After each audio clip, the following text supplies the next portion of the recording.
Hello नमस्कार विद्यार्थी मित्रों, केम छो मजामां? नूतन विद्यापीठના વિડિયો લેક્ચરમાં હું વિપુલ રાઠોડ આપનું હાર્દિક સ્વાગત કરું છું। હવે આપણે જે ચેપ્ટર શરૂ કર્યું છે શાંકો, શાંકોની અંદર આપણે વર્તુળ, પરવલય બે વસ્તુ ભણી ગયા છીએ। હવે ઉપવલય તરફ આવીએ છીએ। ઉપવલયને ઇંગ્લિશમાં એલિપ્સ પણ કહેવામાં આવે છે, બરાબર? ઘણીવાર એલિપ્સ શબ્દ આવે તો એ ઉપવલય વર્તુળ અને પરવલય બંને પૂરું કરી અને ઉપવલય તરફ આપણે આવ્યા છીએ। तो उपवलय એટલે શું? તો ઉપવલયનો આકાર પહેલા જોઈએ, પછી એની વ્યાખ્યા ને બધું જોશું। ઉપવલયનો આકાર તમે જોવા જાઓ, આ રીતનો આકાર છે।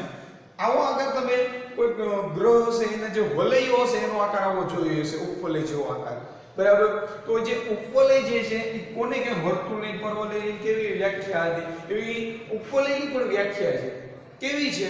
તો જેના સમતલમાં કોઈ બે નિશ્ચિત બિંદુઓથી, હવે આ સમતલ જેમાં કોઈ બે નિશ્ચિત બિંદુઓ લઈ લો, આ નિશ્ચિત બિંદુ છે F1 કહું છું, આ નિશ્ચિત બિંદુ લઈ લો કોઈ બે નિશ્ચિત બિંદુઓથી, એને કહી દો F2। એટલે જેના સમતલમાંના કોઈ બે નિશ્ચિત બિંદુઓથી અંતરનો સરવાળો અચળ રહે, એટલે કે અહીંથી લઈ અને અહીંયા તમે જાઓ તો એક બિંદુ છે, અહીંથી તમે ક્યાં ગયા, અહીંયા તમે ગયા એટલે કોઈ બિંદુ છે, એ બિંદુનું નામ તમે આપી દો P। ત્યાંથી લઈ અને તમે અહીંયા ગયા, બરાબર? એટલે તમારી પાસે આ અંતર છે, કયું અંતર થયું? તો જો Pf1 Pf2, એટલે આ એટલે કે આપણે શું કહી શકીએ? તો આવું તમે કહી શકો કે જે બ્લુ લાઈન છે એ બ્લુ લાઈન બ્લેક લાઈન, એટલે કે આ જે અંતર દેખાય બ્લુ લાઈન, આ blue line black line, blue line black line, એટલે કે બ્લુ લાઈન નું માપ જો 5000 હશે, બરાબર? અને આનું માપ જો 5000 હશે, આનું માપ 5000 હશે, આનું માપ 5000 ને વધારે રાખી દઈએ, આનું આપણે 3000 રાખીએ અને બ્લેક લાઈન નું રાખીએ 7000। તો ટોટલ માપ કેટલું સમજાવું છું, અને લખવાને સમજાવું છું। ટોટલ માપ કેટલું થયું? 10000। તો F1 જો અહીંથી લઈને અહીંયા, એટલે કે Pf1 Pf2 બંનેનો સરવાળો કરશો, અહીંથી લઈને અહીંયા સુધી જશો એટલે એનો સરવાળો, એટલે કે એનું અંતર 10000 હશે। તો આના ઇલિપ્સ ઉપર આ કોઈ પણ બિંદુ તમે લઈ લો, P1 કહી દો, અહીંયા લઈ લો તમે P2, હવે ત્યાં લઈ લો એટલે આવું થશે, અહીંથી આ અંતર થયું અને અહીંયા આમ આવશે, બરાબર? તો એટલે કે આવું કહેવા માંગે છે P2F1 P2F2 એનું પણ તમે માપનો સરવાળો કરશો તો પણ એ 10000 હશે। એટલે કે આ બ્લુ લાઈન છે કદાચ તમારી 4000 થઈ જાય તો આ લાઈન જે બ્લેક વધી 6000 હશે, બરાબર? પણ થશે તો 10000 જ થશે, તો 10000 જ। એ જ રીતે કદાચ તમે ત્રીજું બિંદુ લઈ લો P3, એટલે કે અહીંયા જે નાભી છે, આપણે વાત કરીએ નાભી કહેવાય, અહીંથી જે અંતર તમે લીધું નિશ્ચિત બિંદુથી એનું અંતર અને અહીંયા જો એનું અંતર, એ અંતર હંમેશા, એટલે કે કયું ત્રીજું અંતર આવ્યું? તો આવું આવ્યું P3F1 P3F2, બરાબર? તો આવું થયું। તો એનું પણ તમે જો આ P1F3 P3F2 કરશો તો એના માપનો પણ સરવાળો 10000 જ હશે। જસ્ટ આ તો આંકડો મેં મારે તમને સમજાવવા માટે લીધેલો છે, 10000 એવું ને સમજાવવા માટે 10000 લખ્યા, એનું પણ 10000 જ હશે। એટલે શું કીધું? જેના સમતલમાંના કોઈ બે નિશ્ચિત બિંદુઓથી અંતરનો સરવાળો અચળ હોય તેવા બિંદુઓના ગણને ઉપવલય કહેવામાં આવે છે। એટલે અહીંથી લઈને અહીંયા જાવ, અહીંયા જાવ, અહીંથી લઈને અહીંયા જાવ, અહીંયા જાવ, અહીંથી લઈને અહીંયા જાવ, અહીંયા જાવ, અહીંથી લઈને અહીંયા જાવ, અહીંયા જાવ, અહીંથી લઈને અહીંયા જાવ, અહીંયા જાવ, પણ બધા માપનો જે સરવાળો થાય, એટલે કે P1F1 P2F2 10000 થયો હોય એવા જ બિંદુઓનો ગણ લેવાનો, જેનો બધાનો સરવાળો 10000 જ થતો હોય એવા બધા બિંદુઓનો ગણ તમે લઈ લો, એટલે જે આકાર થશે, જેને જોઈન્ટ કરશો બધા બિંદુઓને, એટલે એક આકારની રચના થશે, આકારનું નામ છે ઉપવલય। શું નામ છે? ઉપવલય, બરાબર? તો હજી એક વાર વ્યાખ્યા જોજો, જેના સમતલમાંના કોઈ બે નિશ્ચિત બિંદુઓથી અંતરનો સરવાળો અચળ હોય, કેવો હોય? અંતરનો સરવાળો અચળ હોય તેવા બિંદુઓ। તો બેટા એ આવું કહેવા માંગે છે કે P1F1, અહીંયા જો P1F1 P1F2 એનું જે માપ હશે એટલું જ માપ કોનું હશે? P2F1 P2F2 એટલું જ માપ કોનું હશે? P3F1 P3F2, એટલે જેટલું માપ આનું હશે એટલું જ આનું હશે, એટલું જ આનું હશે, એટલે કે આ માપ જેટલું હશે એટલું જ બધું માપ સમાન, એટલે કે એનો સરવાળો અચળ હશે, એટલે કે આ એટલે કે બિંદુઓનો અંતરનો સરવાળો અચળ હોય, એટલે જે માપ આનું માપ 10,000 હોય, આનું 10 હોય, આનું 10 હોય, બરાબર. તો આવા બિંદુઓના ગણને આપણે ઉપવલય કહીએ છીએ. તો બે જે નિશ્ચિત બિંદુઓ બે લીધા હતા, બે જે નિશ્ચિત બિંદુઓ લીધા હતા, એ બે નિશ્ચિત બિંદુઓ એટલે કોણ છે? F1 અને F2. જે બે નિશ્ચિત બિંદુઓ જે છે F1 અને F2, એ જે ઉપવલય છે એની નાભીઓ કહેવામાં આવે. શું કહેવામાં આવે? ઉપવલયની નાભીઓ. કોણ? F1 અને F2 એટલે કોણ? તો બે નિશ્ચિત બિંદુઓ જે છે એ નાભીઓ છે. કોણ છે? નાભીઓ છે, બરાબર. તો હવે આપણે આગળ વધીએ. બે નાભીઓ વાત કરી કે F1 અને F2 બે નાભીઓ છે, બરાબર. તો હવે આપણે આગળ વધીએ. તો આની અંદર હું તમને સમજાવું છું. આ તો તમને ખબર પડી ગઈ કે એનો સરવાળો અચળ હોય, બરાબર. આટલી વાત તમને ક્લિયર થઈ ગઈ, બરાબર. તો હવે આપણે આગળ વધીએ. તો અહીંયા F1 છે, અહીં F2 છે. હવે આ બે નાભીઓમાંથી પસાર થતી કોઈ રેખાખંડ હોય, આ બે નાભીઓમાંથી આ પસાર થતું કોઈ રેખાખંડ છે, બરાબર. એને આપણે પ્રધાન અક્ષ કહીશું. શું કહીશું? પ્રધાન અક્ષ, મેજર એક્સિસ, પ્રધાન અક્ષ. બે નાભીઓમાંથી પસાર થાય તે કોઈ રેખાખંડ જે છે, બે નાભીઓમાંથી પસાર થતો રેખાખંડ, એને આપણે શું કહીશું? પ્રધાન અક્ષ કહીશું, બરાબર. મેં વધારે થોડું દોરેલું છે, કટ કરી નાખવાનું છે. હમણાં આપણે વાત કરીએ. ઓકે,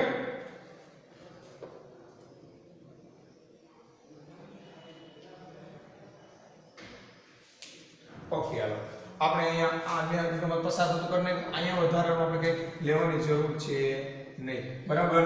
તો આ જે વાત છે એને કહેવામાં આવે છે પ્રધાન અક્ષ. હવે બે નાભીઓ જે છે એના મધ્ય બિંદુ, આ બે નાભીઓનું મધ્ય બિંદુ મેળવતા આવડે, સમજી લો આ એનું મધ્ય બિંદુ છે. તો બે નાભીઓના મધ્ય બિંદુને કેન્દ્ર કહેવામાં આવે છે.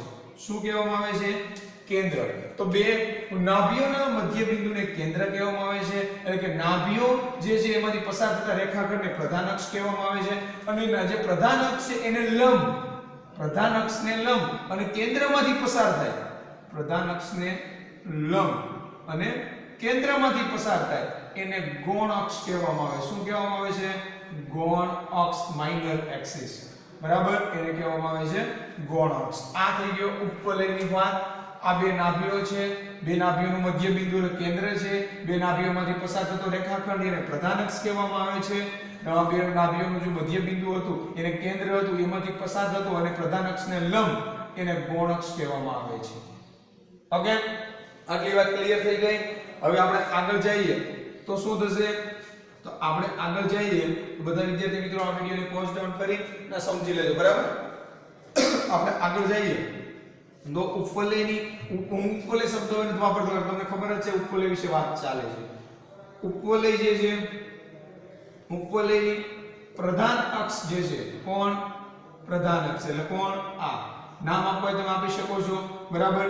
જે પણ તમને ઠીક લાગે નામ આપણે આપી શકીએ છીએ, પણ બુકમાં આપી આપે તમને મજા આવે તો બુકમાં આપ્યા છે નામ આપીએ તો એબીસી એવ જ નામ આપ્યા છે, કાંઈ વાંધો નહીં. એ, આ બી, આ સી અને આ ડી, બરાબર. તો ઉપવલયની પ્રધાન અક્ષ જે છે એની લંબાઈ, પ્રધાન અક્ષની લંબાઈ 2a હોય. કેટલી હોય? અહીંથી લઈ અહીંયા સુધી જઈએ એટલે પ્રધાન અક્ષની લંબાઈ 2a હોય. ઈ જ રીતે ઉપવલયની જે ગૌણ અક્ષ જે છે એની લંબાઈ 2b છે. કેટલી હોય? 2b. એટલે કે આટલું માપ 2a છે, આટલું માપ 2b છે. એટલે અડધો તમે લ્યો કેન્દ્રથી લઈ અને અહીં સુધી તમે જાઓ, બરાબર. તો કેન્દ્રથી અહીં સુધી જાવ અર્ધ પ્રધાન અક્ષ કહેવાય. તો અર્ધ પ્રધાન અક્ષની લંબાઈ કેટલી થઈ? a. આ બાજુ પર અર્ધ પ્રધાન અક્ષની લંબાઈ કેટલી થઈ? a વત્તા a એટલે કેટલું થઈ ગયું? 2a. ઈ જ રીતે અહીંયા તમે જો તો અર્ધ ગૌણ અક્ષ કહેવાય. અર્ધ ગૌણ અક્ષની લંબાઈ કેટલી થઈ? b. અર્ધ ગૌણ અક્ષની લંબાઈ કેટલી થઈ? b એટલે કેટલું થઈ ગયું? 2b, બરાબર. તો જે પ્રધાન અક્ષ જે છે, બરાબર, ઈ જે રેખાખંડ દોરેલો છે, જેના રેખાખંડના અંત્ય બિંદુઓ ઉપવલય ઉપર આવે છે એને શિરોબિંદુ કહેવામાં આવે. શું કહેવામાં આવે છે? શિરોબિંદુ. એટલે પ્રધાન અક્ષના જે અંત્ય બિંદુ ઉપવલય ઉપર આવે છે એને શિરોબિંદુઓ કહેવામાં આવે. શું કહેવામાં આવે? શિરોબિંદુઓ, તો આના યામ શું હોય અહીંથી લઈને આટલું માપ તમે જોયું એટલે એના યામ શું હોય a0 આ બાજુ હોય તો એના યામ શું હશે -a0 અહીંયા b વાળું છે બરાબર y એક્સિસ છે એટલે 0b અહીંયા તમે જો એટલે 0 b એટલે x એક્સિસ y એક્સિસ વાળું જ છે હો x x y x વાળું છે એટલે જો આ બાજુ a0 -a0 0b 0 b બરાબર તો હજી એકવાર આપણે જોઈ લઈએ છીએ ઓકે રહી જાય એની વાત આપણે કરી દઈએ છીએ બરાબર પ્રધાન અક્ષ ગૌણ અક્ષ ઓકે બે નાભીઓ વચ્ચેનું અંતર બાકી છે શિરોબિંદુઓ ઓકે ચાલો હાલો ઓકે તો હવે આપણે જોઈએ તો આટલી વાત બધાને ક્લિયર થઈ ગઈ કે ભાઈ પ્રધાન અક્ષની લંબાઈ 2a હોય અર્ધ પ્રધાન અક્ષની લંબાઈ a હોય ગૌણ અક્ષની લંબાઈ 2b હોય અર્ધ ગૌણ અક્ષની લંબાઈ b હોય શિરોબિંદુઓ a અને b છે બરાબર તો અર્ધ ગૌણ અક્ષની અર્ધ પ્રધાન અક્ષની લંબાઈ a0 a હોય એટલે અને એમ કેવા થયા a0 x એક્સિસ અને આનો -a0 આ y એક્સિસ એટલે 0b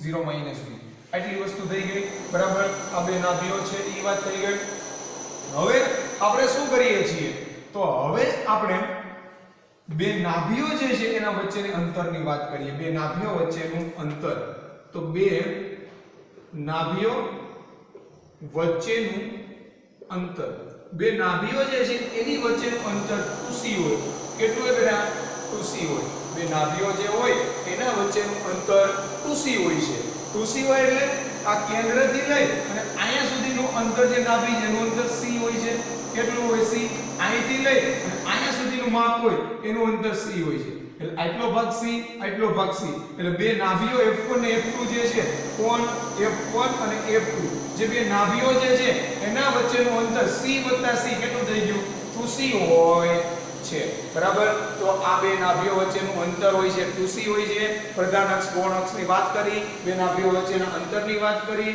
બરાબર હજી એકવાર તમે નજર મારી લ્યો ઓકે પછી આપણે બીજી વાત આગળ કરશું ઓકે તો આટલી વાત કરીએ છીએ તે પહેલા બધા વિદ્યાર્થી મિત્રો વિડિયોને પોઝ ડાઉન કરી રિવાઇન્ડ કરી બુકની અંદર નોટ ડાઉન કરી લ્યો કાંઈ પણ પ્રોબ્લેમ હોય તો પછી જાણ કરજો તો બેટા હવે આપણે જોઈએ છીએ અર્ધ પ્રધાન અક્ષ અર્ધ ગૌણ અક્ષ અને કેન્દ્રથી નાભી સુધીનો અંતર એનો સંબંધ આ ત્રણેયની વચ્ચેનો આપણે એક સંબંધ મેળવવાનો છે જે સંબંધ મળશે ખૂબ જ ઇમ્પોર્ટન્ટ છે કારણ કે દાખલાઓ ગણવામાં એ સંબંધનો ઉપયોગ થશે બરાબર હજી એકવાર અર્ધ પ્રધાન અક્ષ એટલે અહીંયા તમે નામ આપી દો O તો O થી લઈને P બરાબર એ અર્ધ ગૌણ અક્ષ થઈ બરાબર એનું માપ કેટલું થયું A થયું બરાબર એ જ રીતે અર્ધ ગૌણ અક્ષ એટલે O થી લઈને Q એનું માપ કેટલું થયું B થયું અને કેન્દ્રથી નાભી સુધીનું અંતર એટલે કેન્દ્રથી લઈ અને નાભી સુધીનું અંતર એ કેટલું થયું C થયું બરાબર એટલે તમે જોવા જાઓ તો આવું થયું OP બરાબર A થયું બરાબર પછી OQ બરાબર B થયું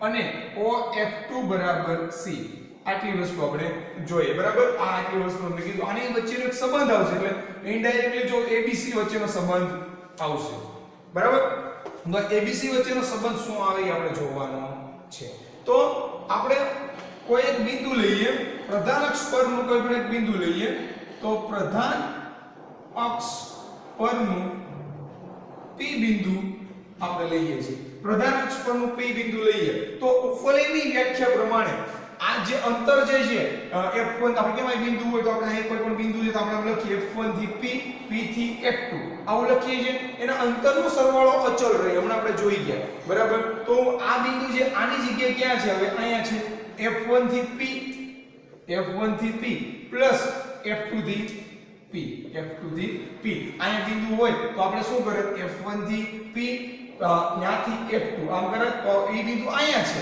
તો f1 થી p થી f2 બરાબર એનો અંતરનો જે સરવાળો હંમેશા અચળ રહે શબ્દ યાદ રાખજો તો f1p કેમ મળશે f1p તો જે f1p જે છે બરાબર એનું આમ મેળવીએ f1p ને તો જો આ f1p જે છે તો આ માપ પણ કેટલું હશે c હશે તો જો f1p અહીંથી લઈને અહીંયા સુધીનું માપ f1p અને આટલું માપ તો આ f2p તો આટલું માપ કેવું હોય તો આખા માપ જે આટલો કટકો જે છે એમાંથી હું આટલો કટકો બાદ કરી નાખું આખું માપ જે છે એ કેટલું છે a છે કેટલું માપ છે a એમાંથી આ કટકો એટલે કોણ c બાદ કરી નાખું વધે કોણ આટલો કટકો વધે એટલે આનું માપ મળી જાય a માંથી c બાદ કરો એટલે આ માપ મળી જાય a - c કરો એટલે આ માપ મળી જાય તો f1p કેમ મળશે તો f1p આમ મળશે a + c કારણ કે જો આ c તત્વો e આવી જાય અને આ a છે e આવી જાય એટલે શું આવશે AC + A એટલે આટલો કટકો વત્તા એટલો કટકો વત્તા F2P એટલે શું આવે વત્તા A - C C કેન્સલ આવ્યા કેટલા 2A કેટલા આવ્યા 2M એટલે આ બિંદુ જે ઉપવલય પરનું છે બરાબર એ નાભીઓથી અંતરનો સરવાળો જે અચળ હોય એ કેટલો આવ્યો 2A આવ્યો એ જ રીતે કોઈ પણ ગૌણ અક્ષ પરનું બિંદુ લઈ લઈએ ગૌણ અક્ષ પરનું બિંદુ લઈએ ક્યુ બિંદુ લીધું તો કેવું થશે તો અહીંથી આ બિંદુ ક્યુ લીધું બરાબર ત્યાંથી આમ જશે એના અંતરનો સરવાળો અચળ રહેશે જેટલો આમાં આવ્યો હોય એટલો જ ન્યા રહે કારણ કે ઉપવલય પરનું બિંદુ છે ઉપવલય પરનો બિંદુઓ કોઈ પણ લ્યો ત્યાંથી અંતરનો સરવાળો અચળ જ રહેશે એ આપણે જોઈ ગયા બરાબર તો ગૌણ અક્ષ પરનું બિંદુ ક્યુ લીધું તો અહીંયા કાટકોણ બનાવે છે એ ખબર છે